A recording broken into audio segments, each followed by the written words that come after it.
liberal rag, not respected around here, but they come out with an editorial. Mr. Trump, I'm rated #1 now in every poll. Because you know what? People are tired of what's going on. Not because of me. They're tired. And they said, so you're #1 in every poll, and they're saying, you should drop your candidacy. I say, excuse me? I mean, you know, why? But it's such an honor to be here and to discuss some of the things that have taken place over the last week. This has been a big week. First of all, Hillary is now officially under investigation for the emails. Big. That's big. You know, if you look at it, look, I don't think anything's going to happen to her because it's all Democrats that are doing the investigation. I mean, it's the way it is, right? And you look at the prosecutors, they're all Democrats. And they want jobs, and they want to continue onward. And, you know, the Attorney General is a Democrat, right? Oh, that's different. I agree with that. But, so you have all of these people, and it's just a game that goes on in Washington. It's terrible what's going on. And you look at General Petraeus as an example. So he was a general, did a very good job, although, I don't know, you know, that whole thing is such a disaster with what's going on. But he did a good job, and he was a respected guy. And he did much less than Hillary, much less, in terms of information, in terms of importance, in terms of volume. I mean, he gave a little bit. You're talking about years and years and thousands of emails, and they destroyed his life. His life is over. They've destroyed him. He's like a ruined man. I saw him. He's like a ruined man. And with Hillary, she's supposed to be running, and she's favored to win. Not against me, she's not favored, I'll tell you that. But she's favored to win, so. Look, if the prosecutors are honorable, and they may be, if they're fair, if they're just, sadly, bad stuff has to happen because what she did is very criminal and very serious, and it's too bad. It's too bad. And I don't know how a person with that cloud over their head actually can be running for the office of president. You know, you wouldn't think so. So we'll see what happens. It'll be very interesting. And you don't hear that talk from other politicians. It's almost like they have, you know, even these Republican guys that I'm running against, it's like, you're not going to hear that. You know, they protect each other because they say that could be them, that could be this, I got to take it easy, I don't want to. Me, I don't care. I say the truth.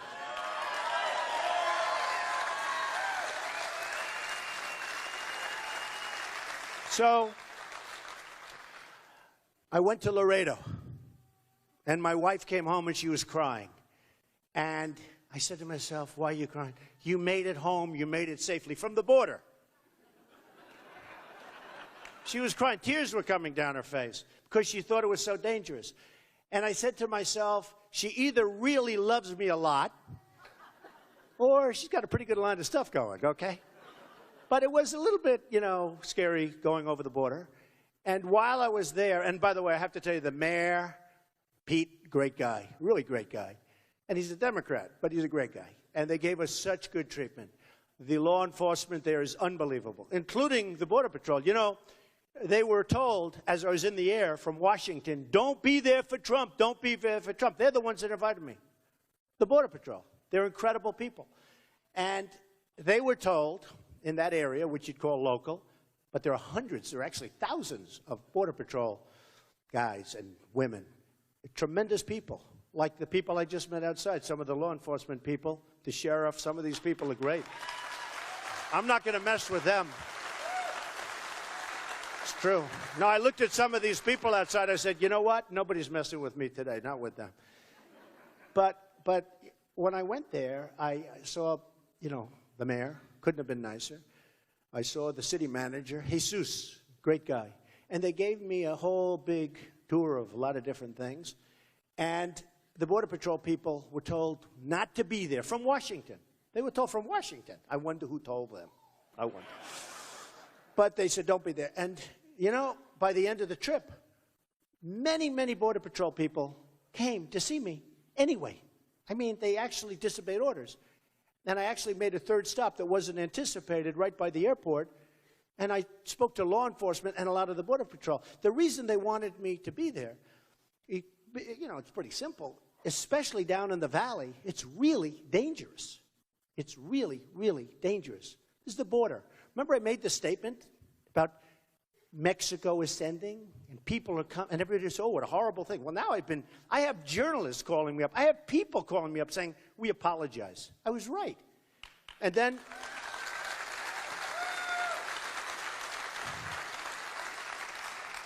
then, of course, you had Kate, beautiful Kate, incredible family, the mother, the father, the brother, Brad. They're incredible people. I spoke to them.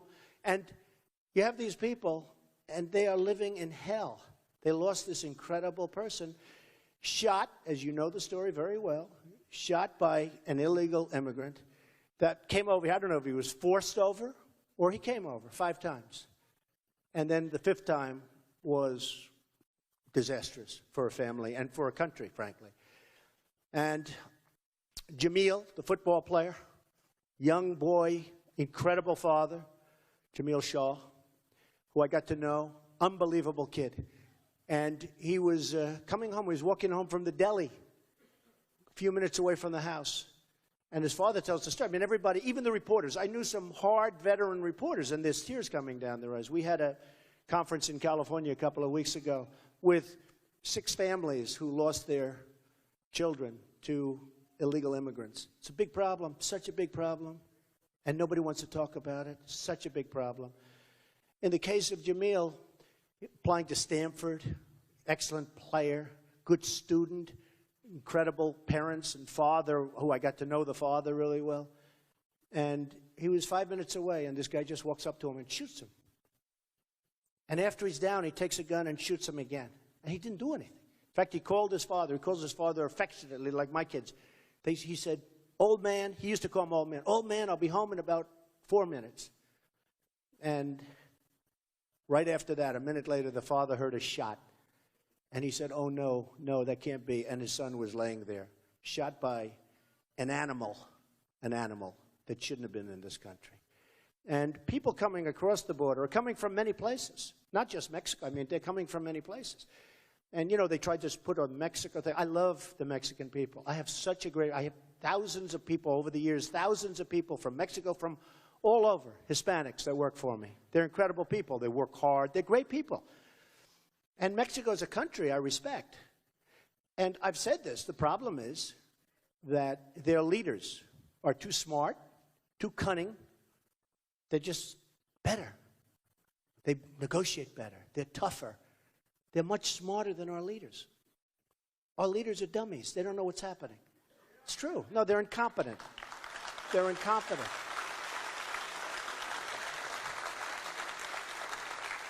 With our sanctuary cities, nobody even heard the term. Frankly, I hate to brag. If it wasn't for me, you would still never have heard of the word sanctuary city. I hate to tell you that. And, things that we never even heard about.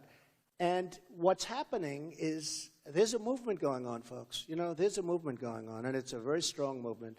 We want to take back this country. We have to take it back. We have to take it back. And actually, one of the very big reporters called me and actually used the word movement. Because it is, they just came out, The Economist, just came, very highly respected business magazine, very respected poll. And they just came out, and I think I'm at 28, and Walker is at 14. And we'll talk about Walker in a second, because that's a whole big story. But Walker's at 14. I think Bush is at 13. 28. They're saying, what's going on? It's a movement. I'm telling you. So when I was in Laredo, I met some incredible people. And, I'm watching. And I'm watching thousands and thousands of trucks and buses and cars. Basically, it's a gateway into Mexico. And I asked people that were there, experts, because they were giving me like a whole big charrette. And I asked some of the people, I said, so let me guess, because I'm looking at these cars just flowing and trucks flowing into Mexico. And again, I respect Mexico for this. I like Mexico for this. I just wish our leaders were the same. I'm not knocking them. I don't knock China because they outsmart our country. We rebuilt China. with the money they drained out of our country. We rebuilt it. That doesn't mean the largest bank in the world is my tenant. How could I dislike China? They pay me a lot of money. It's true. Chinese bank, the biggest, so much bigger. I said, how does it compare to Citibank? That is like small subsidiary. That's what they told me, small subsidiary. No, I have the largest bank in the world. I sell millions and millions of dollars. I mean, when I sell a condo for $25 million to a man from China, for $45 million, for $30 million, for $10 million, for $5 million, to China, am I going to dislike them? I love them. But their leaders are much smarter than our leaders. Same thing with Mexico, where they're making a fortune. And I respect that. People said, I don't like Mexico. I love Mexico. I just want our country to be well represented. Free trade is a good thing, but the one problem with free trade is you have to have really smart leaders, and you have to have great negotiators, because we're being killed. We're being killed in negotiation. So while I was at Laredo, I noticed something very unusual. I saw, number one, I saw the traffic was so massive. And they were so nice to me, they stopped the traffic while I'm there. I said, do me a favor, let those poor people go. They said, no, we want to stop. Let them go. They're going to Mexico to spend money. But here's what happened. So while we're there, you probably read it. It was in Drudge, who's great, by the way. Drudge is amazing. But the story in Drudge, and big story, it's all over the place now.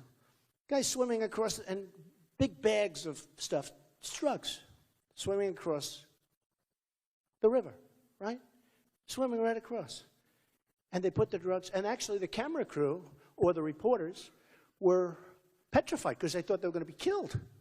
Because they're showing this on camera. The guy's carrying bags of stuff. It was drugs. And then ABC, the big one, I always call it ABC at 6:30, but the big one. And they have their cameras they're setting up, and two guys go running by him, and there are two other people running behind them trying to catch him from the border. This is the good part of the border. Because as they say, oh, the valley is much, the valley is, that's trouble. And I saw something that was amazing. I said, so let me see. The drugs come through, and what goes back? Cash. Oh, so Mexico has the best of all worlds. Again, out of respect. The drugs come through, and the cash goes back to Mexico. So we get the worst of two ends. We lose our cash, and we have drugs all over the country. How stupid are we? How stupid? Now think of it. How stupid?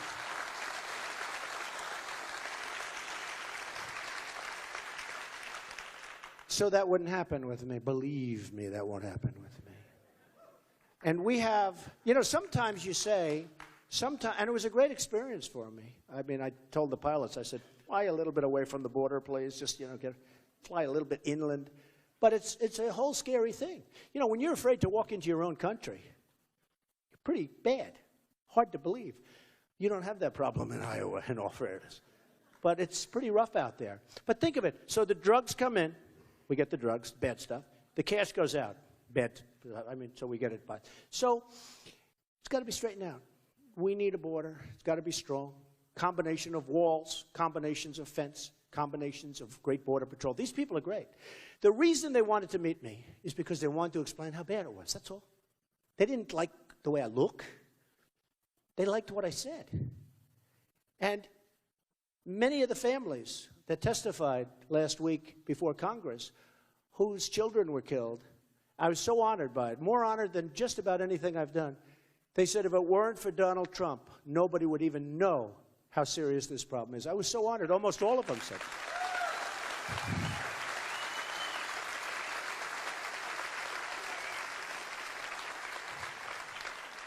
So we need borders. We have to stop illegal immigration. And by the way, immigration's a great thing. Legal immigration. It's a great thing. And maybe we should speed up the process. We should definitely speed up the process. And we should take people in that are great people. Sort of a merit system. When I went to school, I had like a merit. We did good, and, we felt good. We got an A, we got a B, we got a C, whatever we got.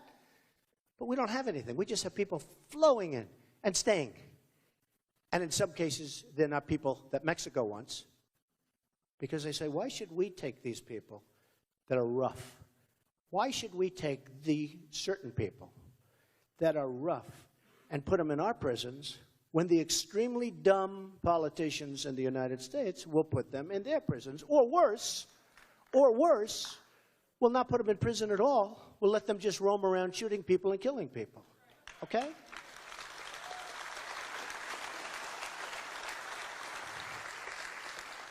So then we have another thing happen this week, the Iran deal. Okay? You know, I sometimes start speeches by saying, we don't win anymore in this country. We don't win. When was the last time we won? We don't win. When did we beat China in a trade deal? We don't win. When did we beat Japan? I mean, Japan sends us millions of cars. I was in Los Angeles last week. I looked at some of these boats. They're the biggest boats. I've been around. I've seen boats.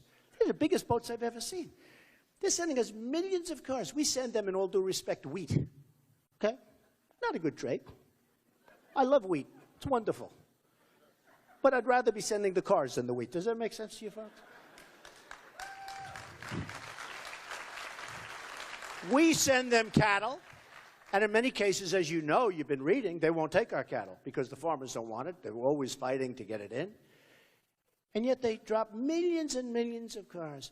So I heard that the stat is about, let's say we're 100% over here, and we're under 20% over here. So we're sending 19, 20%. And not as profitable stuff, because it's very perishable. So we're very expensive to transport. Whereas a car, you put it on the boat, and it goes, right? So we're sending them very perishable stuff here. That's 20%. They're sending us automobiles that we have up to our gills. So that's over here, right? And I said to myself, so easy. All you have to do is say, hey, look, you won't take our cattle, you won't take our wheat, you won't take anything. You don't want it because you say the farmers don't want it. That's okay, I understand that. But maybe we'll cut your cars down to the same 20% so we have a balance, okay? That's all you have to do. No, it's all you have to do.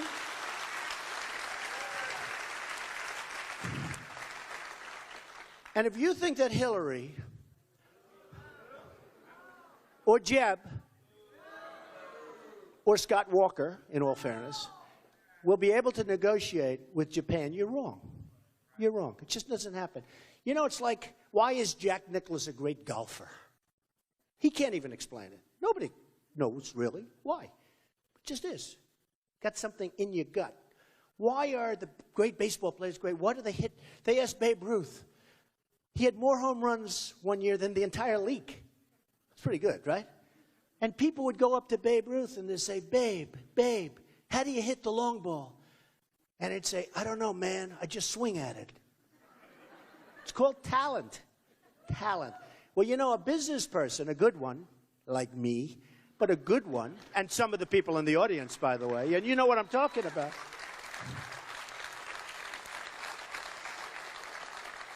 I mean, a good one, you make deals. I mean, I buy things like Doral. I bought Doral. Hundreds of acres in the middle of Miami. It goes up. I don't know. It goes up. I mean, I make good deals. I could get other guys. There are other guys. Great deals. Great deal makers. We don't use them. We use Carolyn Kennedy in Japan. Excuse me? She couldn't even believe she got the job. They said, would you like the job? She said, really? But she has to be good. My daughter, Ivanka, likes her, so I think she's a nice person. When Ivanka likes her, do you ever hear of Ivanka? So, but we want people, and I tell it all the time. I know people, the greatest negotiators in the world. I know them. I know the good ones. I know the bad ones. I know the overrated ones. I know people that you've never heard of that are better than all of them. That's what we need negotiating for us. Now, some of these people are horrible human beings. You wouldn't have them to dinner. They're vicious, they're crude, they're unhappy. They treat everybody badly. Who cares? I want them negotiating against China, if you don't mind.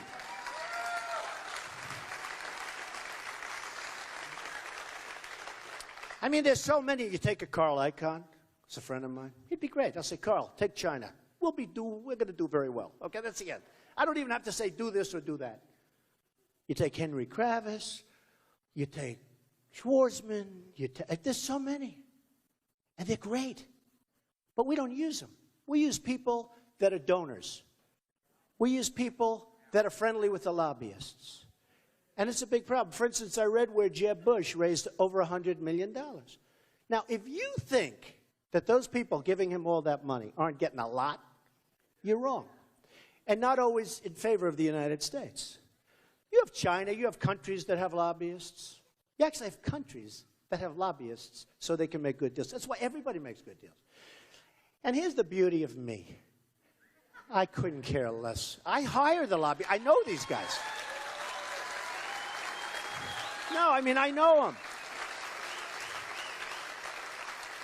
I know the lobbyists. I have them when I need something. Sometimes if I don't know it myself, you know, I give to everyone. When I was a businessman, I get a lot of criticism. Oh, but you gave to the Democrats. Who cares? I was a businessman. I give to everybody. A U.S. Senator calls me. Congratulations. I'd like to be totally idealistic, and I largely am. But the system we have is broken. Because a guy like Bush, a guy like Walker, all of these people are controlled by the people that give them their money. It's true. When I give money, I don't know if I need anything, but 2 years later I'll call a guy. Yes, Mr. Trump, what can I do? Well, you know, I'm having a problem with this or that, but we'll take care of it. I built a great business. I built it very legally, legitimately, but our system is broken. We can't have that. And I give the example of Ford. Have anybody heard me talking about the Ford plant? Huh? Should I do it again? Do you mind? I just give, because it's such a great example. So Mexico's done a fantastic job from an economic development standpoint. Not only with the trucks going back, I'm talking big. It's becoming the car capital of the world. They're doing an amazing job because their people are very smart. Their leaders are very smart.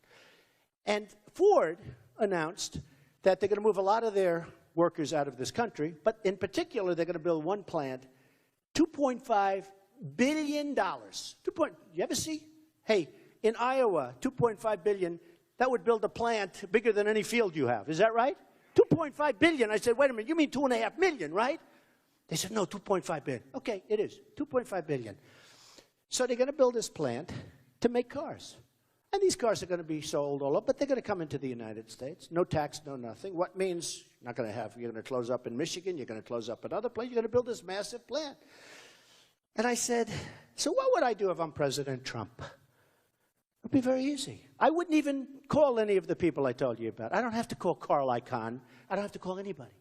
I can do this so easy. It's too easy. I'd do it with a phone call. I'd call the head of Ford. And I'd say, congratulations on the new plant you're building in Mexico. I think it's a wonderful thing. Congratulations. I'd say, thank you very much, Mr. President. Let me give you the bad news. Every single car and truck and part that comes into the United States, we're going to tax you 35%. Okay?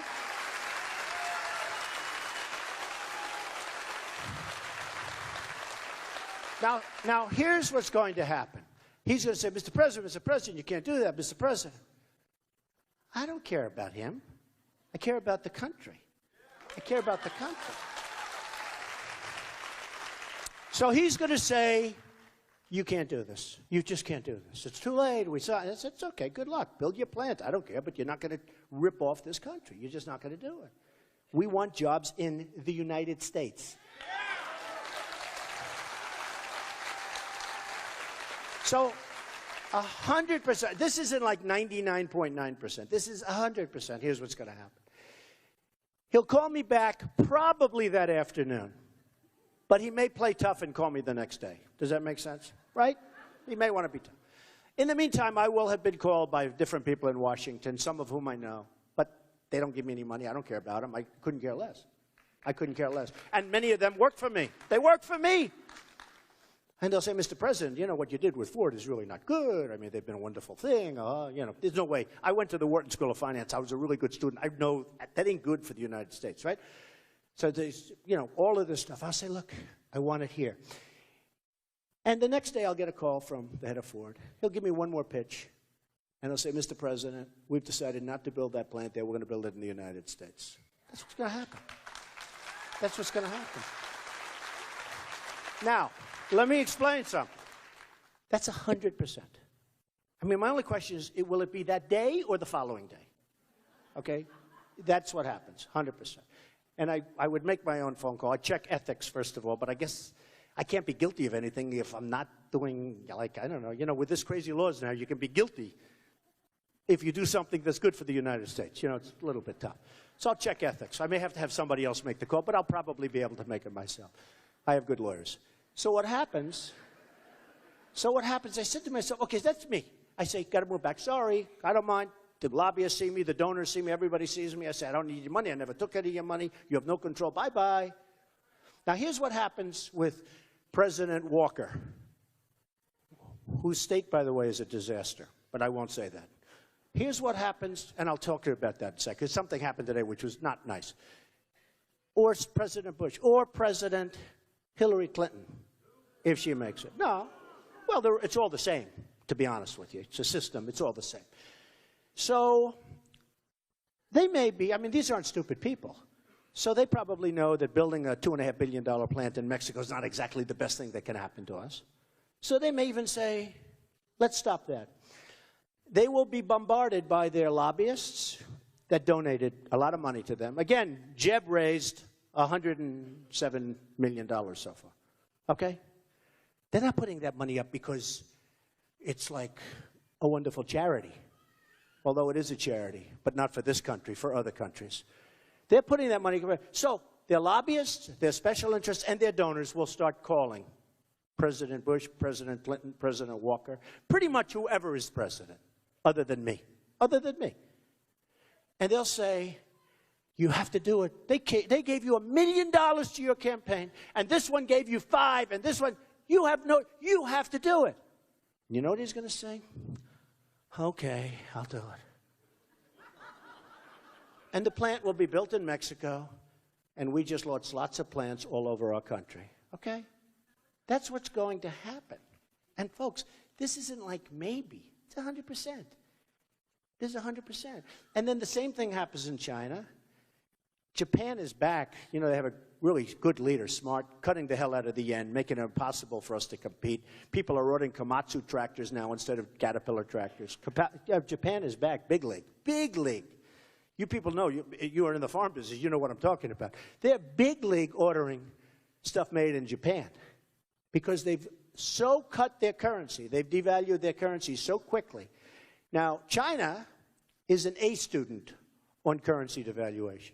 In the history of the world, there's nobody that plays with currency better than China. And Obama has no clue. Honestly, I don't think he has a clue. I don't think in fact, in that stupid trade bill, they didn't even talk about currency devaluation. And they called me up and they wanted to know if I'd get support, if I would support. I said, well, their number one economic power is devaluation. What do you say about it? Nothing. We don't talk. That's their power. It's not publicity. The power is exactly that. It's currency devaluation, and they're genius at it, and we're not. And by the way, our dollar's going up. You know, it sounds good. Our dollar's going up. Sounds good. Strong dollar. Except for one problem, you're not going to have any business. That's the problem. Somebody like Obama hears, oh, it's a strong dollar. Oh, that's great. Except we lose all our business. It's great for me. I can buy property all over Europe. I can buy it so cheap. I bought Doonbeg in Ireland. I'm in Scotland. I'm all over the place. I bought the Great Turnberry. They're having the Women's British Open at my place. Turnberry, one of the great resorts of the world, one of the great golf courses of the world. I bought it.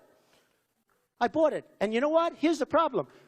Next week, we have the Women's British Open, one of the greatest majors in the world. I don't even know if I'm going to be there. Do you think I'm going to be allowed to take 2 days off and just go for 2 days and see, should I or not? Or should I stay? No. I know. My people say, oh, can you stay here and make more speeches? I say, can't I just go see for 2 days? 2 out of 4 days. I mean, you know. So anyway, but it's at Turnberry. But, you know, you can buy over there because the dollar and what's happening with all of the other currencies. And let me tell you, I mean, there are certain good things about a strong dollar, but mostly it's going to suck us dry. It's going to be a real problem. And you can see it, and I know you people are seeing it. You're seeing it big league in this world, in this business. So we go and we have people, and we can make our country so strong through negotiation. And you know, the Chinese have a lot of respect for me. I made a lot of money. I own a big chunk of the Bank of America building in San Francisco. Nobody knows that. Nobody knows what I own. You know, I have these guys, maybe he's not worth $10 billion. I think he's only worth $7. I'm actually worth more than 10, but you know, remember they said he'll never file? They said he'll never run. These guys are arrogant. You know, they call them the walking heads. You know, the political pundits. They're arrogant people. They're terrible. And you know, the ones that hit me the hardest are the conservative ones. The liberals like me better than it's the craziest thing. And I have nothing liberal going about me. I think they like my style better. You know, it's funny. But the walking heads. So they say, he'll never run. Ever, never. You know, with such confidence. Then I announce I'm running. They say, oh, well, he'll never sign his paper. You know, it's a single page which sort of says, you know, you're putting up your life. Big thing to sign. He'll never sign his FEC paper. I signed the paper. That's it. They say, huh, well, putting yourself on the line. Hi, folks. I feel guilty with these folks. How's my hair look back there? You know, it is my hair. I take more abuse. I had a story recently. It was so good. They say he's a financial genius, but he said he wears the worst hairpiece I've ever seen. I'm saying I can't even give the story to anybody, and it's not true. Anyway, so they said he'll never, ever in a million years sign his paper, sign the paper. Then they say, oh, but he'll never put in his financials. So I have these accounts. I paid a lot of money. I have these accountants all over the place because I think it's 98 pages or something. It's the largest one ever filed. It's the largest numbers ever filed. And I put that in. They don't know what to say. They don't know what to do. They have no idea what to do. And they thought I wouldn't file because they said, well, he's probably not as rich as people think. But then it turned out I was much richer. Now they don't know what, they're really screwed up. Much richer. In fact, I'm so proud. I'm unlike Mitt Romney. You know, he ran from it. And his numbers were peanuts, in all fairness. And I was very disappointed because he choked. I mean, I don't know, something happened to him that last month and a half. I don't want his endorsement, believe me. I will get it. But he choked. That last month and a half, he was a disaster. I said to him, Mitt, why aren't you on television? Obama, say what you want about Obama. He was on Jay Leno. He was on David Letterman. He was all over the place. I said, where are you? And he wasn't there. So he choked, you know, like an athlete. Sometimes they choke, and that's bad. But I put the numbers in. I put the papers in. And then I go, and now people think I'm running because, you know, nobody thought I was running because they listened to these people. So now people say he's running, and then the polls start coming out because, you know, when I'm not running, it's different. Let me ask you a question. You, because you look so friendly, stand up for a second. Before you, with the glasses, handsome guy, stand up. Before you thought I was running, you wouldn't give me a poll because you say, hey, Trump's great, I love Trump and all that stuff, but he's not going to run, I'm not going to wait, right? But after I run, it's a different story. Now you like Trump. Is that right? You better believe it. See, I picked the right guy. Thank you. Thank you. See, that's a very dangerous thing to do because it could be he's not a Trump fan and then the whole day is over, right? Thank you. That was great. So the polls now are coming out. And I'm just killing everybody. I'm even, like, surprised. And a lot of people are surprised. And the biggest people are calling me saying this is a movement, as we said. And it's just a great feeling. And the feeling is, and then they say, oh, here's the new one. Well, he's having a good time. He's having a good time. If you think this, I mean, I love you people. I love Iowa.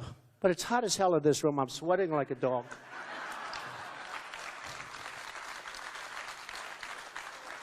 And I could be doing something else right now. I mean, honestly. He's having a good time. He'll eventually leave the race. Why? I've already had Macy's, which is a terrible company with chicken. I mean, just a chicken company. The guy was a good friend of mine, and he let me down. And you know why he let me down? Because I want to stop illegal immigration. So they got angry. And it was peanuts anyway. It wasn't a big deal. But I just hate to see. And by the way, so many people are boycotting Macy's. I love it. I love it. I love it. Because that's what's wrong with our country. People are afraid to do the right thing. They're afraid. Then I heard I was losing NASCAR. Headlines all over the world. And I had a friend called me from Paris, France. Oh, Don, it's too bad about NASCAR. You know, they have these headlines. Trump and NASCAR to sever their illegal immigration. Sever relationships. He said, how big a deal was it? I said, they rented my ballroom for an evening. That was the deal. And I'm going to rent it to somebody else, hopefully for more, and keep their deposit. That was the deal. It's true.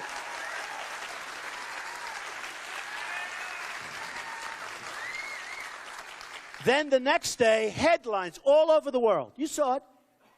ESPN to sever ties with Trump. I get calls from my friends. Oh, my, Donald's so bad. You're taking such a beating. You're taking such a terrible beating. And you know what that was? That was a golf outing in Los Angeles on a wonderful course along the ocean that's fantastic. So now they're going to a third-rate course and they're not very happy. And by the way, they all say, don't worry, Donald, we'll be back next year. Okay? That's the way life works. So I'll just tell you, so I'm on the plane, and I see this vicious tweet, because I've been nice to Scott Walker. And, he's a nice guy. He came up to my office like 3-4 months ago, presented me with a plaque, because I helped him with his election. I liked that he was fighting. At least I didn't know what the hell he was doing, but he was fighting, and I like a fighter. Does that make sense? So I've been very nice to him, but he brings me this beautiful plaque. I don't know who pays for it. Does he pay for that, or does Wisconsin pay for it? I don't know. But it's beautiful. And I'm being very nice to him. And then today I read this horrible statement from his fundraiser about Trump. I said, oh, finally I can attack. Finally. Finally. I would have never done this. I didn't know. Because I hear the only one beating me in Iowa is Scott Walker, and not by that much. And he grew up, he grew up next door. I mean, he's like right next door. A little advantage, right? Except Wisconsin's doing terribly. First of all, it's in turmoil. The roads are a disaster because they don't have any money to rebuild them. They're borrowing money like crazy. They projected a $1 billion surplus. And instead of a $1 billion, I wrote this stuff all down. Although I don't need it because I have a really good memory. But they projected a $1 billion surplus. And it turns out to be a deficit of $2.2 billion. And money all over the place. The schools are a disaster, and they're fighting like crazy because there's no money for the schools. The hospitals and education is a disaster. And he was totally in favor of Common Core. Did you know that? He was totally in favor of, and which I hate. You got to educate your children from Iowa, not some bureaucrat in Washington making $100,000.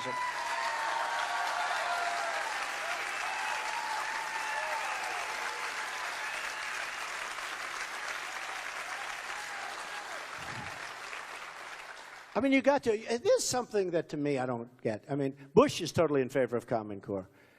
Now, with Bush, I'll give him one thing. He stuck with it. In a way, I'd rather have him stick with it. Because he stuck with it. He's still in favor. Scott Walker changed when he saw he was getting creamed. So he changed. So now he's not in favor. But he was strongly in favor of Common Core. And their interest, they borrowed so much money that a big portion of their budget now is paying for it. So what he's doing is kicking it down the road.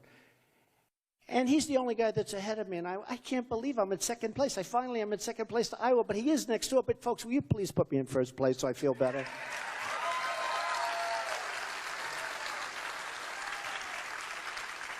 So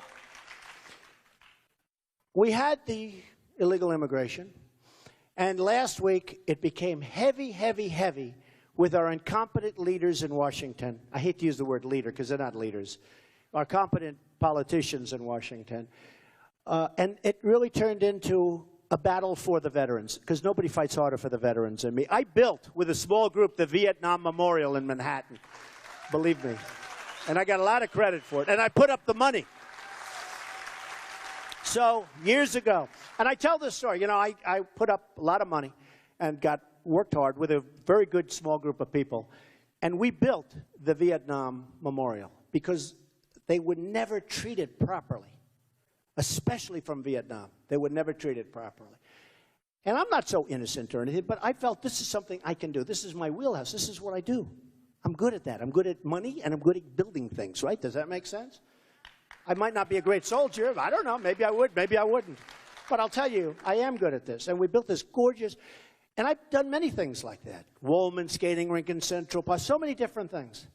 But never has any group of people thanked me so often. And this was years ago. This was a pretty long time ago. But every time I see a vet, and especially a Vietnam vet, they say, Mr. Trump, thank you for the memorial. Nobody else. Everything else I do, people have forgotten it's gone. It's gone. Short memories. But the Vietnam Memorial is like something I'm very proud of. And it's beautiful, right on the East River. I mean, it is really beautiful. Looking at one of my buildings, actually, but I didn't build it for that reason, because I didn't even own the building at that time, so that's good. But I'm very proud of that. But people, they love it. They thank me, and everyone else forgets. So I've been fighting hard for the vets, because the vets are being treated like third-class citizens in this country, and they're our best. They're our best. And when I came here today, they said, we have literally 7 or 8 in one day, hundreds, I don't even know what the number is, hundreds, many hundreds of letters from Vietnam vets thanking me. Can you bring them up? Just bring them up if you have them. Do you have them someplace? Where are they? Oh, here they are. Wow. Oh, wow. Look at this. This is from veterans. Each page, different letter. This is one day. We have so many.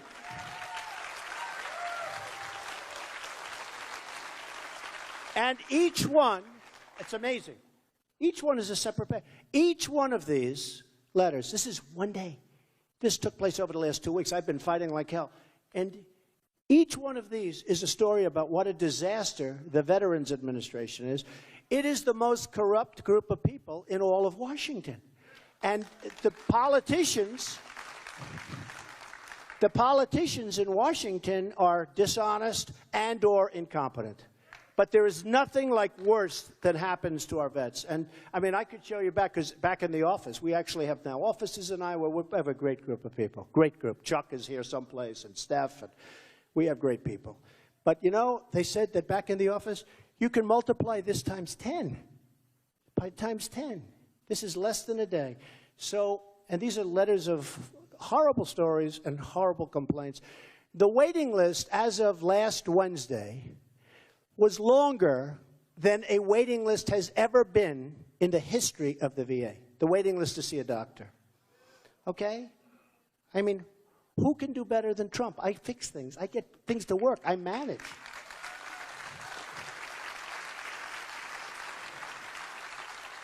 So, we'll wrap it up, but I will say this. Look, you have to understand we have a country, and my slogan, I actually marked it up. We copyrighted. Can you believe? Because other people were using my slogan.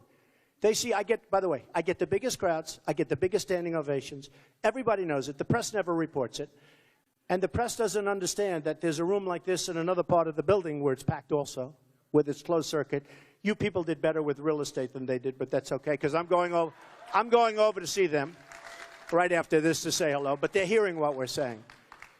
But the press is very dishonest, the political press. You know, I've dealt with the financial press, and you know, look, maybe it's simpler because it's numbers. You have that, you have it, you don't have, maybe it's simpler. But, and by the way, a lot of the political press is great, like 30, 35%. But some is so dishonest. You'll have a meeting like this, and they'll say, the crowd was minuscule. Somebody said this is the largest crowd they've ever had in Iowa here, the whole thing. I mean, that's what I've heard. I don't know. But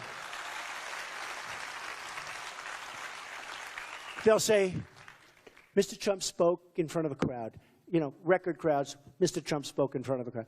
They're so dishonest. It's so terrible. And, you know, one of the things I say is that I have an expression I used a lot in speeches. The American dream is dead, but I'm going to make it bigger and better and stronger than ever before, okay? I mean, I say that.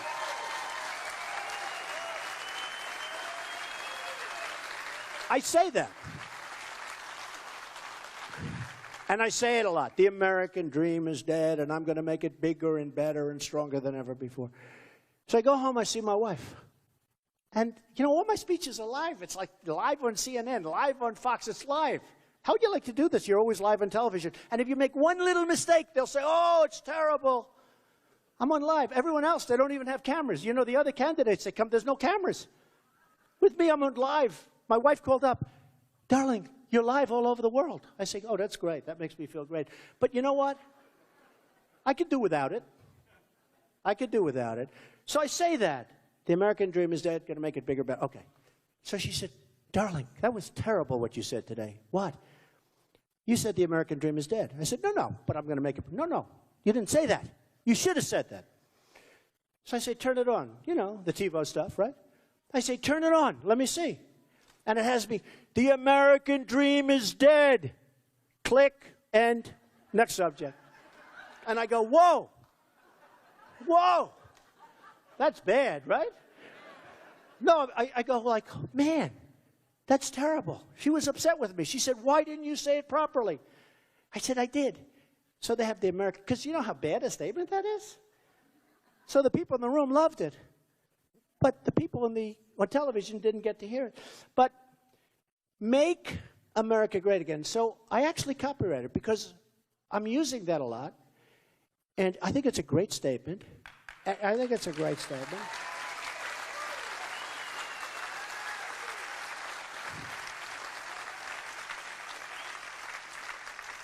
And all of the candidates have, you know, different statements. You know, one of them has, I think, rise. I'm saying, excuse me?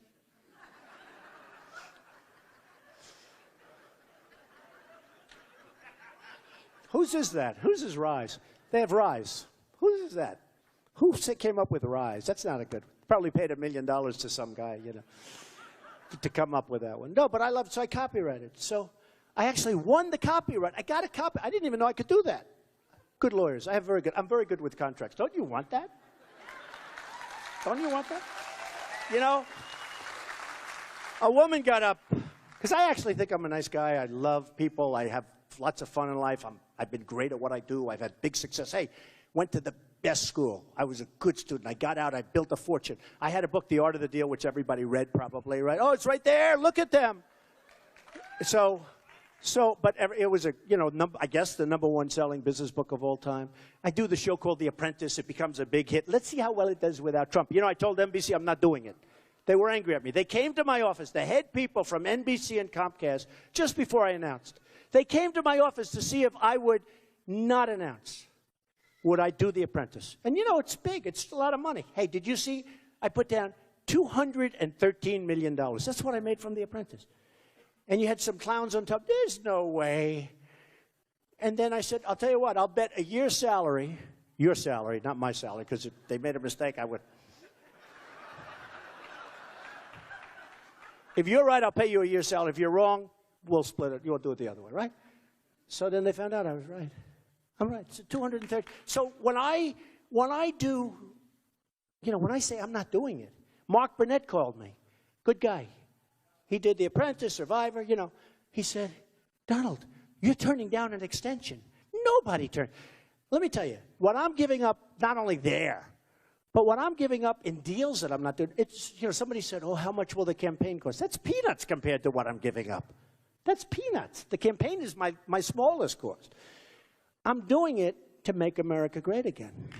That's all.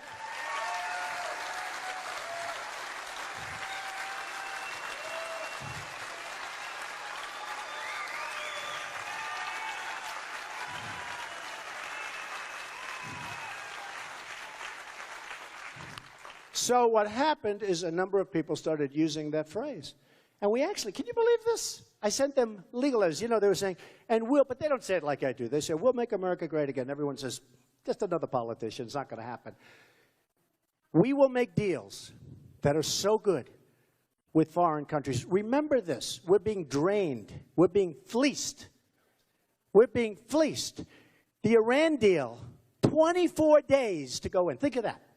You know, it's funny thing. I love the idea of a nuclear deal, but we got to do it from strength. We should have put the sanctions on double and triple and made the real deal. Not have a guy like Kerry. Not had a guy like Kerry. I mean, I watched him on television the other day. I said, is he bright? Is he bright? He's trying to justify 24 days. So first, before you get to the 24 days, it's a long process, okay? You say, we're going to do it. They're going to fight you. They this. Probably take who knows how long it takes. Then when it starts, By that time, they can move whatever they want. They're going, oh, there are no missiles here. You know, 6 months later, oh, no, this is lovely. Oh. They're so honorable. You know, the Iranians, these are great people. And they're smart. They're great negotiators. You know, the Persians are great negotiators. But there are two things. We could talk about the accelerators. We could talk about the fuel. We could talk about a lot of people. You know, I had an uncle who was great up at MIT, Dr. John Trump, really smart guy. He said, what you can do with this stuff. So they have all this period of time, But there are two things that you cannot ever justify. One is 24 days, and remember this, it's much longer, because before that time limit starts a whole process. So one is 24 days, can't be sold. Nobody can sell it. Why isn't it like immediate? You know, they say anywhere, any place, etc., anytime. But why isn't it immediate, right? Why isn't it immediate? So you can't sell that. I'll tell you what the other thing you can't sell, hostages. We got 4 people over there.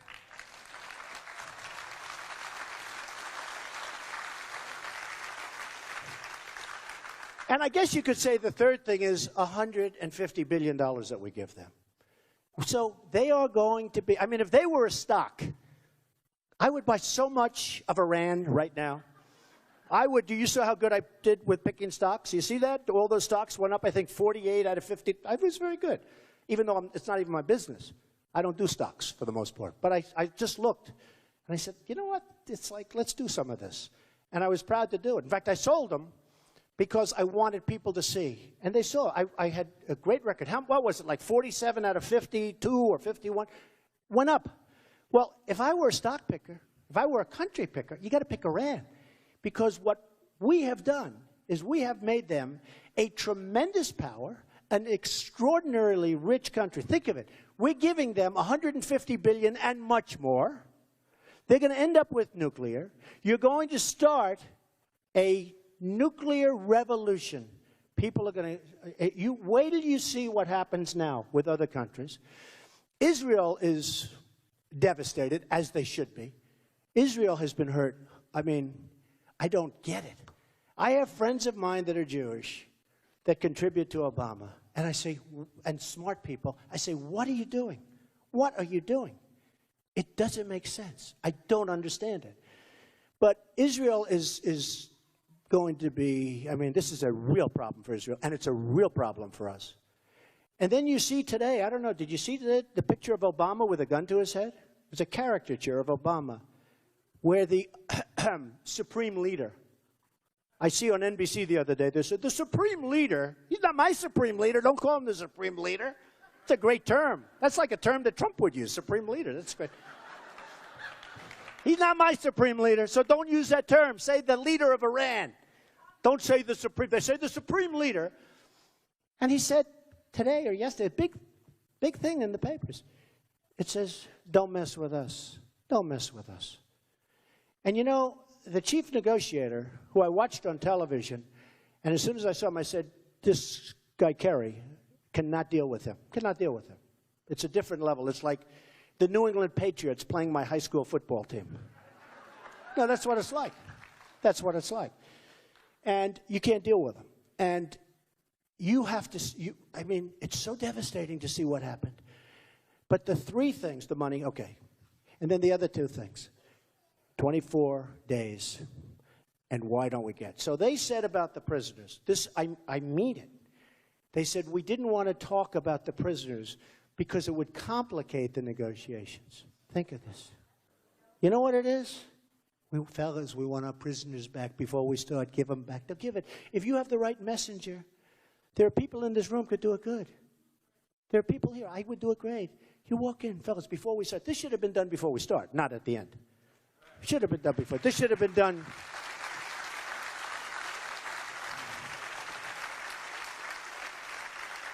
I mean, I call it the world's longest negotiation, okay? Just went on forever. And we just kept giving up, giving up, giving up. We'd say, we'd like this. No. Oh, how about this? No. We have nothing. But if you went in right at the beginning and said, here's the story. First of all, you should have increased the sanctions and done it. It would have been very easy, actually. That would have been almost as easy as Ford. Maybe easier. But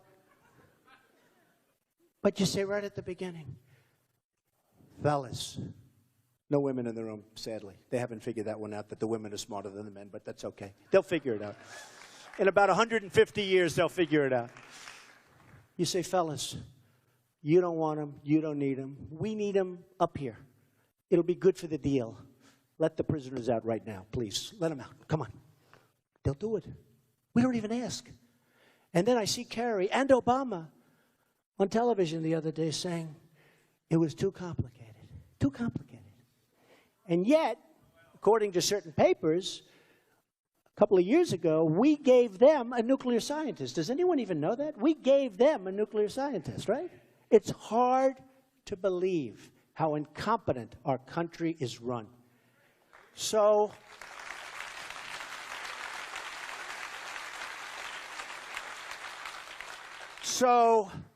it's an honor to be with you, and I will tell you, if I'm elected president, we will, and very quickly, make America. Waiting for.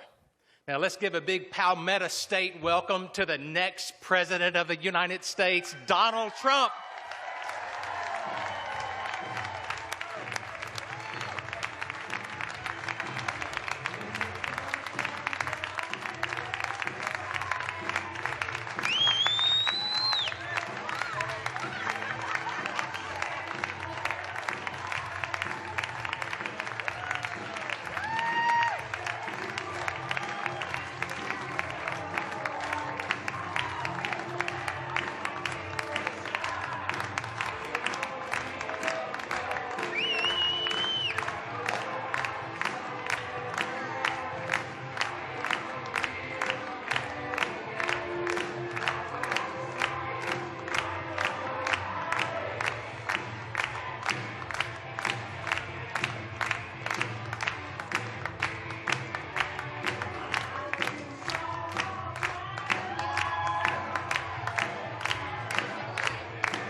Wow.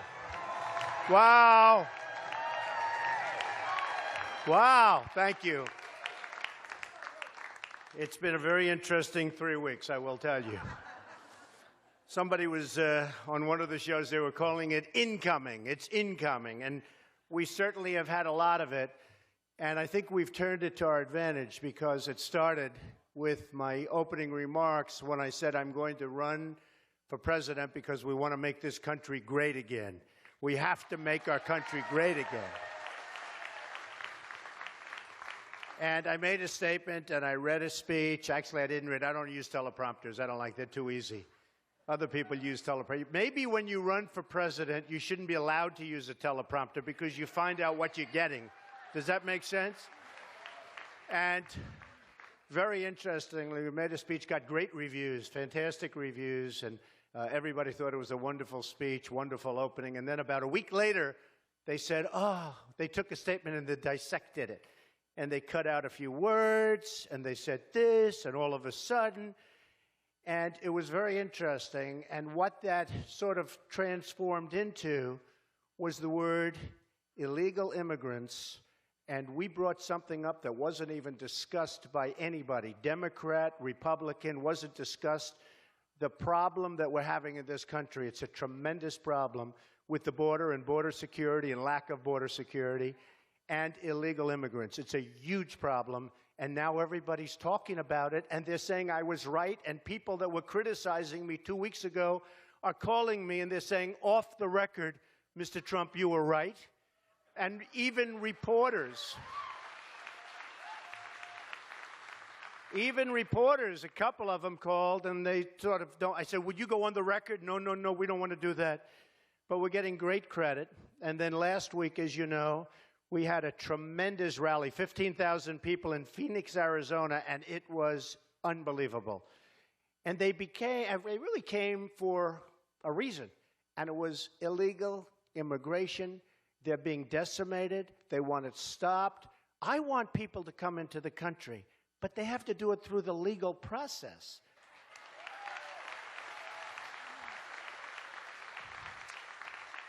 And we can open up the legal process and make it go faster and all of those things, but it has to be a legal process. You can't have people just pouring into the country. So I was out there and I was taking tremendous abuse, unbelievable abuse actually, and people said, "Would you apologize? Would you apologize?" And then there were tremendous crimes that were being noted after my speech. And then you had Magnificent Kate from San Francisco, killed by an illegal immigrant who was forced across the border back to us, in my opinion, forced by the Mexican government, back to us, and that was taking place, and 5 times back into our country. And the 5th time was not good, because Kate should be with us, and she's not with us. She was an amazing person from everybody's standpoint, and she's not with us. And then other things happened, so many other things. And now people are looking and they're seeing what's going on. So that's become a very, very big topic, illegal immigration. And I can say in terms of setting the standard and setting the force, it would not even be discussed right now, folks. And it's going to be something I think that's going to be one of the hot buttons. Now, I watch as politicians are trying to claim that, and that's okay with me. You know, they're all talk, no action, so they won't do anything anyway, just so you understand. They can talk all they want. I mean, I got a little dose of it. I was coming up, and I see your senator. What a stiff. What a stiff. Lindsey Graham. By the way, he's registered 0 in the polls. 0. He's on television all the time. So this morning, you know, they told me, Mr. Trump, because Bush said, my tone's not nice. My tone. I said, tone, we need tone. We need enthusiasm. We need tone. It's true.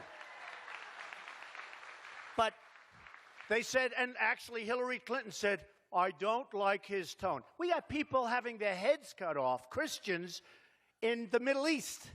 We have people that are being dunked in cages and drowned in the Middle East.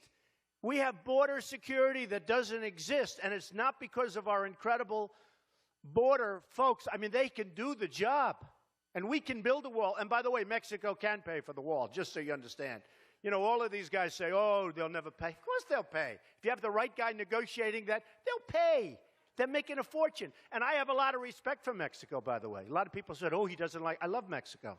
And I love the Mexican people. I've had thousands of Mexicans working for me. I sell apartments for millions of dollars to people from Mexico. They love me. They love me. All of a sudden, I had this thing about, and by the way, Nevada just came out with a poll. And I said, I will win the Hispanic vote. I'm the only one that's going to win the Hispanic vote because I'm going to take jobs from China and Japan and Mexico and lots of other places. We're going to bring them back here, and they're going to work. They're going to be legal in the country. They're going to work. Everybody's going to be happy. They're going to make money. So I love the Mexican people. I love the Mexican people. I love Mexico. I really like Mexico. It's a great place. The problem we have is that their leaders are much smarter and sharper and more cunning than our leaders. Are you shocked to hear that, by the way? Is anybody not sharper and more cunning and smarter than our leaders? Any country in the world? Do we make any good deals anymore? Trade? When was the last time you said, oh, gee, we beat China in a trade deal? Doesn't happen. We beat Japan in a trade deal. I see their boats. I was in Los Angeles. I see these ships come in. Biggest ships I've ever seen. Millions of cars coming into this country. Millions. Ships that are 5 times longer than this totally sold out building, along with the amphitheaters, by the way. The press never reports that. They never report that. But that's okay. I was going to actually bring the press, have them sit over here so they see. But totally, just biggest ships. Cars, cars, cars. They just cut their yen. You know, they just cut their currency. Now it's going to be even harder. I tell the story. A friend of mine is a great excavator. That's what he does. He digs foundations. You didn't think I knew people like that. Those are my people, let me tell you. This guy's great. He's a great excavator, and he was very, very upset because his order for new excavators, excavation equipment and tractors, I said, what's wrong with you? He goes, well, I didn't buy Caterpillar. All my life I bought Caterpillar. And now I went to Komatsu. I said, why did you do that? He said, because Japan just cut their currency so low, Donald, that I had no choice. I had to do it. I feel so guilty. He said, but I owe it to my wife and my family and my employees and the company that I built. They couldn't compete with it. And I said, isn't that sad? I said, do you mind if I use that story? He said, use it. What do you mean use it? For what? I said, I'm going to run for president. That's a good story for me, to be honest. But that's happening, and it's happening even worse with China. They manipulate their currency better than any country in the history of the world in history. History. They're killing us. And if you want to do business with China, it's almost impossible. Because believe me, they tax you. We don't tax because we have people that are stupid. You know, free trade, I believe in it. I believe in it. Totally. I'm a free trader. The problem with free trade is you need smart people on our side. Okay? We need smart people. I could take some of the people up here, or I could put them in. They do a great job. But we need smart people. And when you don't have smart people, free trade is not a good thing because it's killing us. So I believe in free trade, but we got to get the right people. Now, China loves me. Who's worse to China than I am? I'm constantly talking about how they're ripping us off, everything else. And yet I just signed a lease with the largest bank in the world from China. They're in one of my buildings. I sell apartments for $25, $35, $45, $12, $9 million to people from China. I own a big chunk of the Bank of America building in San Francisco. I beat the people from China. I win against China. You can win against China if you're smart. But our people don't have a clue. We give state dinners to the heads of China. I say, why are you doing state dinners for them? They're ripping us left and right. Just take them to McDonald's and go back to the negotiating table. Seriously. It's true. So then they talk about the tone, you know, Hillary and all of them. And then I see Rick Perry the other day, and he's so, you know, he's doing very poorly in the polls. He put glasses on so people will think he's smart. And it just doesn't work. You know, people can see through the glasses. But he's got the glasses, the whole deal. Oh, Trump, huh? I say he did a lousy job on the border.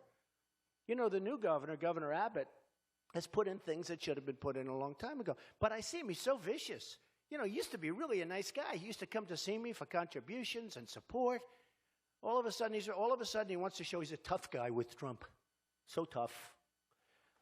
But, you know, the whole thing, and he was very nasty. And then you have this guy, Lindsey Graham, a total lightweight. Here's a guy in the private sector, he couldn't get a job, believe me. Couldn't get a job. He couldn't do what you people did. You're all retired as hell and rich, okay? He wouldn't be rich. He'd be poor. But Lindsey Graham, now they say, Donald, your language is inflammatory. Now, I went to the Wharton School of Finance. I was a great student. I built a fortune. I've had many bestsellers. The Art of the Deal is about the biggest selling business book of all time. Did a show that everybody said is going to fail called The Apprentice, and it was a tremendous success. Tremendous, one of the most. By the way, 15 copies of The Apprentice. Every one of them failed. And then they renewed it, by the way. They thought I was going to do it. I said, no, you don't understand, NBC. The head people from NBC and Comcast, they came to my office, and they said, recently, like a few months ago, they said, please, don't run. We've renewed The Apprentice. It did great. We had a good last season. Even after 12 years, 14 seasons. I had a great season. And all these copies, everybody did a copy. I won't name the names because I don't want to embarrass anybody, but, you know, important names. Not like Trump, but they're important. And they all failed, most of them immediately. Most of them immediately. So NBC renews The Apprentice. Everyone said, well, I thought you were running for president. I am. Well, they don't understand it. Well, I told them I'm not doing it. They didn't believe me. Mark Burnett called me. He said, they've given you a major renewal. They did, 28 shows. 28 shows, that's a lot. You know how much money I give up by doing this? These politicians, they run and they win, and sometimes they lose, and they keep running. That's all they do is run. Most of them don't know what they're doing. They just run. They're like, you know, like you wind them up and they run for office. They don't do anything when they get there. I know them better than anybody. So they say they didn't like the way that, you know, I'm a little loud. I'm a little too strong. But they don't like it. And then I watch this idiot Lindsey Graham on television today, and he calls me a jackass. He's a jackass. You know, I built a company. They all said I'd never run. I announced I was going to run. They all said, oh, that's the problem. Well, he'll never file his form papers. That was 2 weeks ago. I filed my form paper. Oh, well, he'll never file his financials. And my financials are, well, it's like 98 pages. By the way, a lot of these politicians haven't filed them, and they're like a half a page, and they still haven't filed them. I'm the only one that's filed, practically. A lot of these guys haven't filed. That was one of the things you have to do to get in the debates.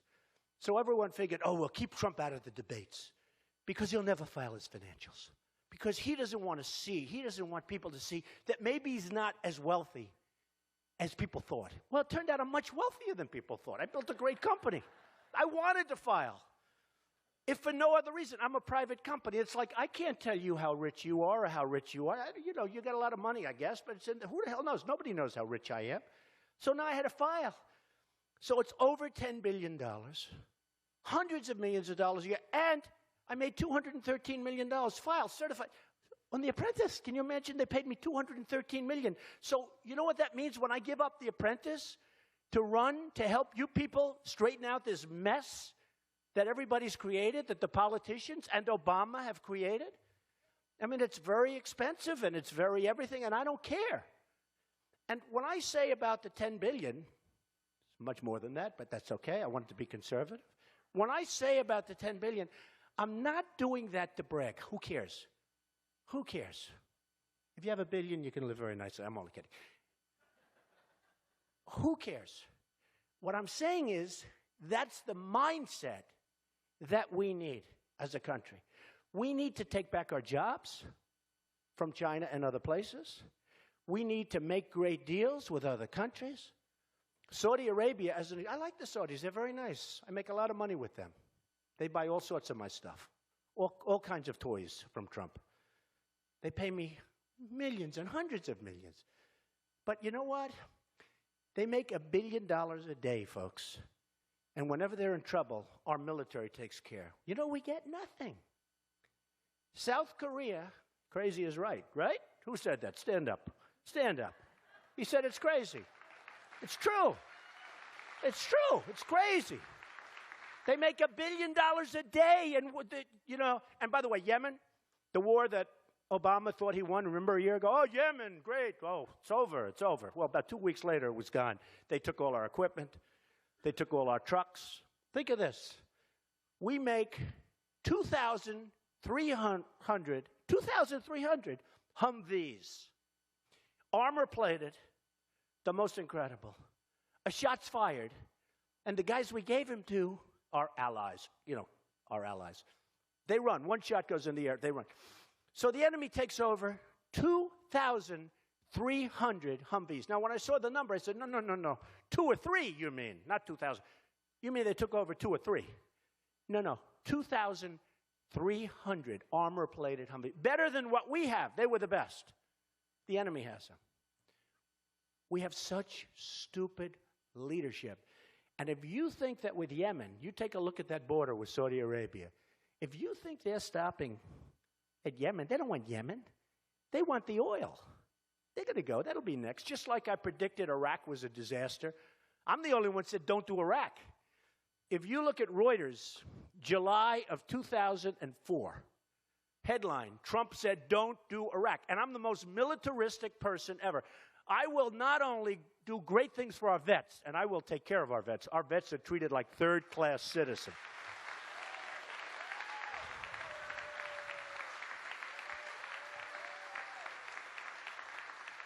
But I will build a military that's so strong that we'll never have to use it because they're going to say, we're not messing with that guy, and we're not messing with that country. Because our military is decimated. I'm in the real estate business. All the time I get these listings, you know, a base, a naval base, an army base, a marine base. They're always for sale. I say, how many bases can they sell? I mean, they're selling the bases. When you sell the bases, that means they're closing up. And right now, our military is the smallest it's been in decades. And we need it like more than ever. And our vets are being treated worse than they've ever been. So the waiting list, worse than they've ever been. The waiting list, as of this morning, I just saw a report. You know, they had the big thing when they had the scandal, because it's the most corrupt thing you've ever seen. And this is why I'm angry at John McCain, for two reasons. Number one, John McCain, you got to remember this, he's totally about open borders and all of this stuff. And when I went to Arizona, he called these 15,000 unbelievable people. Unbelievable. I know crazies. Okay? I know crazies. These were unbelievable American people. And John McCain, who I supported for president, I think I raised him over $1 million. And he lost, so he can lose. I don't hold that against him, but I raised him a lot of money. But he called these people crazies. There were so many they had to turn, like, I think 1,000 or 2,000 away, like they did here. I hear they had to turn a lot of people away. Even though they have the anti-rooms all over the place, they have to turn people away. That's the kind of crowds we're getting. But he said that, and today, I hear the waiting list, the longest it's ever been. I hear it's worse than it's ever been. And 2 years ago, remember, in order to get rid of all of the problems, they threw more money at it. But when you have incompetent people at the top, and they put a new guy, but he's not the right guy. He doesn't know what the hell he's doing, according to everybody I know. He has no clue. I know the best people. I know the best managers. I know the best deal makers. I know people that will make us so strong. I know guys that are so good as managers. A lot of times a deal maker isn't a good manager. And then a manager isn't a good deal maker. But you look at Obamacare with the $5 billion website, and the wonderful former governor, who was a wonderful woman, didn't have a clue. She didn't have a clue. It was a mess. So how do you spend $5 billion on a website for something that has to be repealed and replaced with something much better? Has to be. Has to be. We have no choice. Because it's bad for the people. The premiums are going through the roof. The deductibles are ridiculous. You'll never get to use it unless you get hit by a Komatsu. It's the only way you get to use it. It's true. Not Caterpillar. We don't buy them anymore, remember. So this guy, Lindsey Graham, gets out, and he's out there, and he calls me a jackass. I'm supposed to be nice. I'm trying to be nice. You know, I'm working hard to be nice. But every time I turn on, I have some guy that is hitting me, like, hard. Now, the reason they're hitting me, in all fairness, is when you register 0 in the poll, what the hell? They have nothing to lose, right? And then I thought to myself about Lindsey Graham, you know, I thought it was a very bad statement. You know, you build a fortune, you're a smart guy, you want to do something great for the country. I'm giving up millions of dollars. I had Macy's terminate a deal because, oh, Don, you're a little controversial. You're talking about illegal immigration. I said, it's illegal. But they had no guts. No, it's true. It's true. And all over the world, a friend of mine calls me from Paris. Oh, Donald, it's so bad about losing NASCAR. I feel so badly for you. It says, Trump loses NASCAR. Headlines on a business paper in Paris. Guy calls me up to pay condolences. You know what it was? It was a banquet at Doral, one night. It was a one-night banquet at Doral. I'll rent it to somebody else for more money in about 2 seconds in Miami. The next day, Trump loses ESPN. ESPN severs ties with Trump. It was a golf outing for 120 golfers from ESPN at my course in Los Angeles. So now they're going to go to a crummy course because this course is much better than the one, the ultimate. It's like not even a contest. So they'll play at this crummy course. By the way, they'll all be back next year. They already told me that. Hey, Don, we're going to get out for a year. We'll be back next year. I said, okay, that's okay. I keep their deposit. They both know they gave me.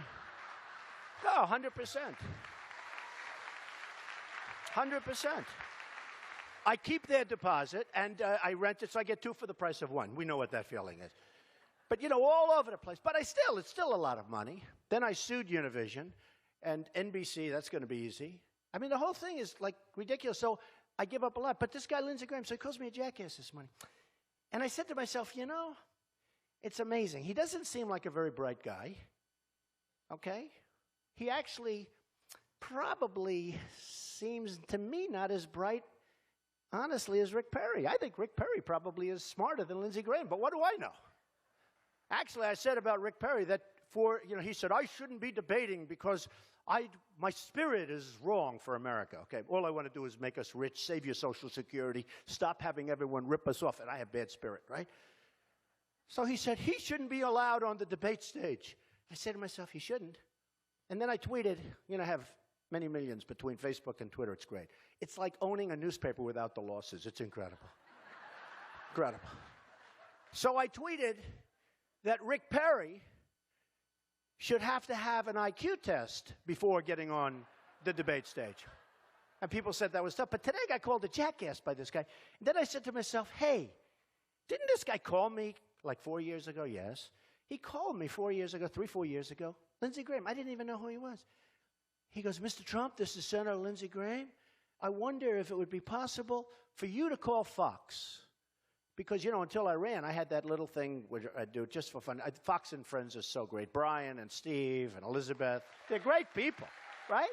They're great. And he wanted to know whether or not I could give him a good reference on Fox and Friends, okay? He wanted to know. Would I do that? And then, of course, he wanted to know whether or not he could come and see me for some campaign contributions. And, I give to everybody. People say, oh, you gave to the Democrats. Well, of course I do, because I'm intelligent. You gave to the Republicans. You gave to Hillary. You gave here. Of course I do. When I want something, I get it. I was a businessman until a few months ago. When I want something, I give here. And that's part of the problem with our system.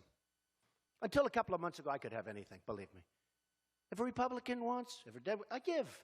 When I need something, I call. Hey, oh, Mr. Trump, sir, how are you? What can I do for you? I said, nothing really. Be at my wedding. Make sure, please. Okay? Or whatever I want. Part of the problem we have. See, with me, I don't need anybody money. Nobody has to give to me. People are sending me money anyway. I said, you don't have to bother, please. Don't bother. Don't give me any. I don't need money. I'm doing it myself. So when people come up to me and they say, Mr. Trump, I'd like you to do this, which is good for him but bad for the country, I'll say, I'm sorry, I can't do it, folks. I'm not doing it. I'm only doing the right thing. So Lindsey Graham says to me, please, please, whatever you can do. I'm saying to myself, what's this guy, a beggar? He's like begging me to help him with Fox and Friends. So I say, okay, and I'll mention your name. He said, could you mention my name? I said, yes, I'll mention. And he gave me his number, and I found the card. I wrote the number down. I don't know if it's the right number. Let's try it. 202-228-0292. I don't know. Maybe it's, it's 3-4 years ago, so maybe it's an old number. 202-228-0292. So, I don't know. Give it a shot. Your local politician, he won't fix anything, but at least he'll talk to you. So with the vets, I will get things fixed, because that's what I do. I make things better. I made a fortune by Doral. It was in trouble. I took it out of bankruptcy. I made it. Now it's one of the top resorts in the world, in Miami. Thank you. But we have to make our country better. We have to make our country stronger. And we have to make our country richer, and we have to do it fast. We really have to do it fast, because we don't have that much time left. We have to change our mindset in the United States. Now, I have a little statement, the American dream is dead. And to just show you how bad it is, the American dream is dead, but I'm going to make it bigger and better and stronger than ever before. Because the press is very dishonest. And I say, always, the American dream is dead, but we're going to make it bigger and better. And everyone stands up and they go crazy and they applaud. And I mean it. So my wife goes the other day, I'm talking to her, and she comes, oh, darling, that was such a tough statement. So what? I said, I thought I did well.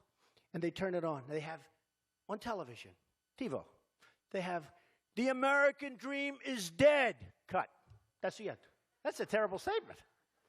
So I say, the American dream is dead. We're going to make it bigger and better and stronger than ever before. That's what I'm going to do. I know how to do it. Politicians don't know how to do it. They don't know how to do it. I am so tired of politicians. Nobody knows them better than me. I know them. I know them. I deal with them. If you can't get rich dealing with politicians, there's something wrong with you. Honestly. I know them. The problem is with politicians, and this is almost all of them, not all of them, but the problem is with politicians, it's perseverance, they work, they try, but they only want to keep their job. That's 99% of what they want. I get calls from senators, could we come and see you? You know, you have these campaign finance limits, which are actually a good thing because, you know, you can just give to. I even tell them, senators call up, I send them a check, it's easy. I said, don't bother. They want to fly from Washington to New York. I mean, how long? Come to my office, and I'm allowed to give them, what, $2,600 or something. I mean, like a whole day is wasted. And I say, this is what they do? And that's what they do, from morning till night. And if you need something, later on, they win their election or they lose their election. If you need something, you call them. They treat you great, like royalty, like royalty. And a businessman, a business person, knows the game. And what you look at, for instance, Jeb Bush. I'm not a fan of Jeb Bush because Jeb Bush is in favor of Common Core and he's weak on immigration. Those are two bad things. I think he's a nice person, actually. But he's very in favor of Common Core, meaning he wants your children to be educated from Washington, D.C. by the bureaucrats. Okay? Not good. And he's very weak on immigration. And he's not a deal guy. He's not a deal maker. He's not, who would you rather have negotiating in China, as an example? Trump or Jeb? Or Trump or Hillary? Hi, everybody. Hi.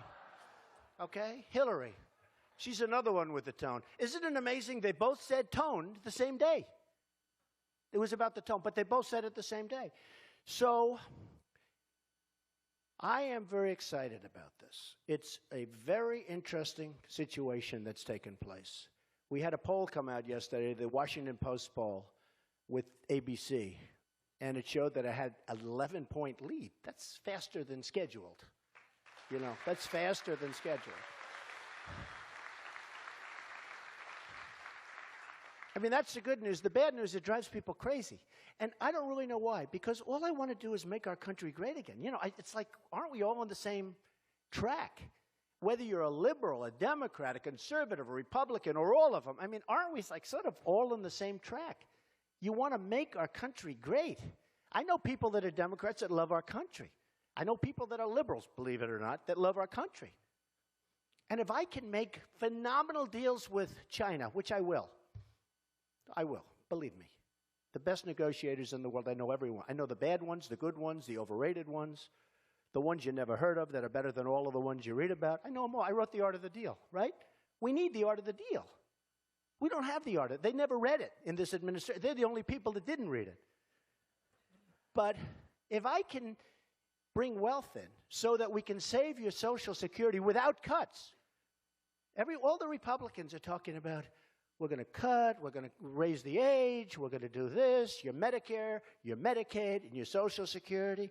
But I'm the only one that knows how to do it. And the way you do it is you have to make our country vibrant so that we can afford it. Right now we can't afford it. Our GDP went down in the first quarter. It's like down. China went up to 7%, and they're beside themselves. How come it only went up 7%? And China, 1 year ago, was announced that China now is the #1 in the world. You know that. Economically, from the standpoint that so matters. China. This is unthinkable. We've allowed them, and it's our money. I mean, I love Apple, but where are they made? What do they have? An office here, and all the workers are over there. We got to change it around. We got to incentivize them so we make Apple and all the other things. They got to be made here. And if China isn't treating us fairly, we have all the cards. The administration doesn't know this. If they're taxing and we're not taxing, which they do, by the way, then we have to make sure that they pay a penalty. And they will stop immediately. And if they don't stop, we'll get rich on receiving taxes from them. And we don't even want to bring up the word. So we're going to save your Social Security. We're going to make it strong and solid. Medicare, Medicaid, we're going to stop the waste and the abuse and the fraud that goes on. We're going to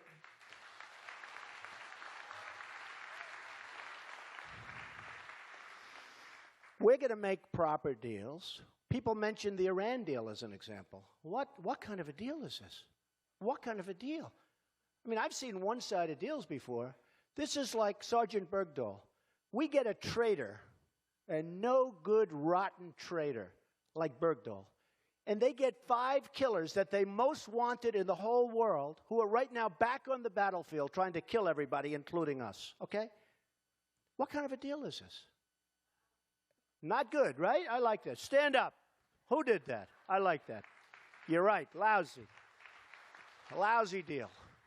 But we only make lousy deals. I call Obama the 5-for-1 president. We get Bergdahl, they get 5 guys that they dream of, okay?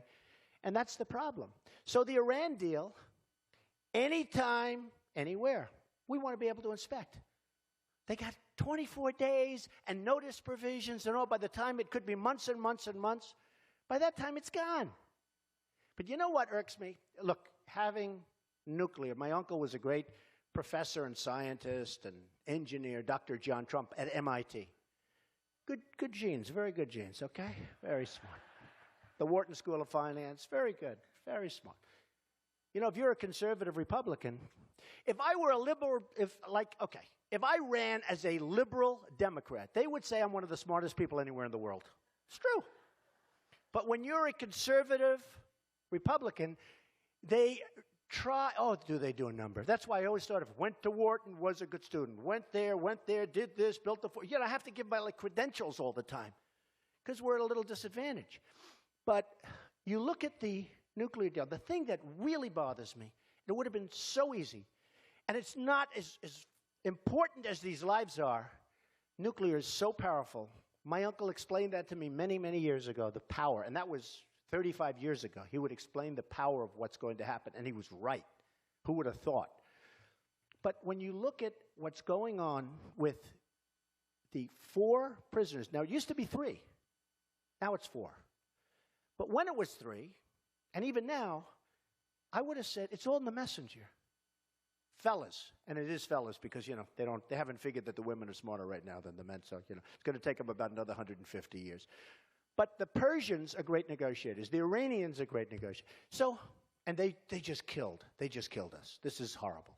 But I would have said at the beginning, fellas, you got to let our prisoners go. It's good for, look, you don't need them. You don't want them. It would send a great signal to the United States, and it would make the rest of it easier. Nothing. We get nothing. We don't get the prisoners. And Kerry said the other day, and so did Obama, we didn't want to negotiate and complicate the negotiations. What's complicated? Say, excuse me, we have 4 prisoners. We'd like to have them, please. Okay. Oh, it's too complicated to think. What? This is crazy. Then we're giving them billions and billions and billions of dollars. We shouldn't give it to them. It should have been off the table. Should have been. Why are we giving them? So I said, why aren't you bringing this up and not letting them have all this money? And they didn't want to do that either. They didn't want to complicate it. This is the most incredible. And then, of course, we're fighting them. Between Yemen, you know, where they're representing the other side, very successfully, by the way, and other places. And they didn't want to talk about the various hotspots because they didn't want to complicate the negotiations. And you know there's a bad signal when you go across and you see on television the Iranian chief negotiator goes home and they're celebrating him in the streets, right? They're having parades. They're honoring him. Everybody's, who's honoring here? We're like a bunch of slobs. We're like a bunch of dopes. We should have doubled up the sanctions, maybe tripled up the sanctions, sat back for about 3 months and let them call us. And believe me, I would have made one hell of a deal. That one's easy. That one's easy. So it's very, very sad. And a lot of people think the reason I'm doing so well in polls, we had a very good Iowa poll yesterday, but that I'm doing so well in the polls is that, you know, when North Carolina comes in, your neighbors, and I'm killing everybody in North Carolina. Hopefully I'm going to do great in South Carolina. And I love Steve Spurrier, by the way, legitimately. By the way, I love Steve Spurrier. He's going to do a great job. He's going to have and say, wherever the hell he is, say hello to him, okay? But he's a good guy. He got a great coach. But when I do great in North Carolina, when I do great in Nevada, which just came out, and I won the Hispanic vote, I won big league. The Hispanics, I'm telling you. There is something happening. You know, there used to be the expression, many of you have heard it, and for some reason for years it hasn't been, the silent majority. There's a silent majority out there. We're tired of being pushed around, kicked around, and acting and being led by stupid people. They're stupid people.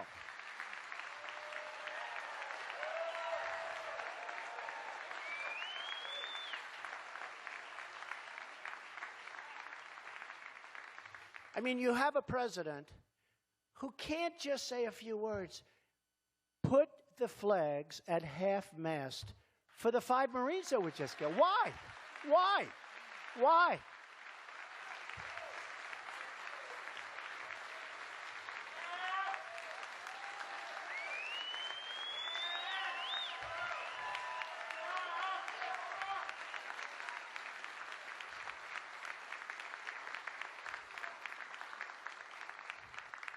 I mean, think of it. Think of it.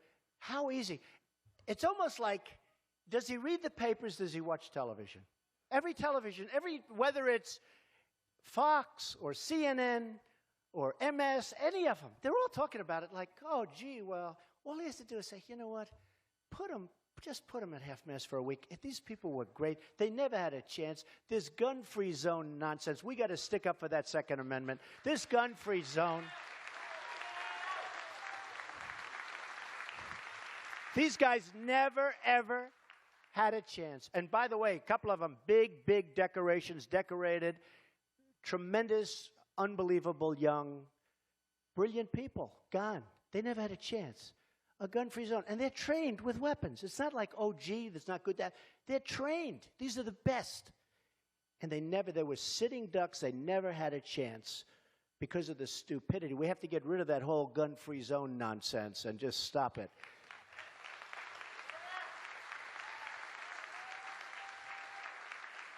You know, in some of the communities, our recruiting stations and recruiting areas, they actually have civilians surrounding. Can you believe this? Civilians are surrounding that are armed to protect the military soldiers that are our best and our finest, and they're in there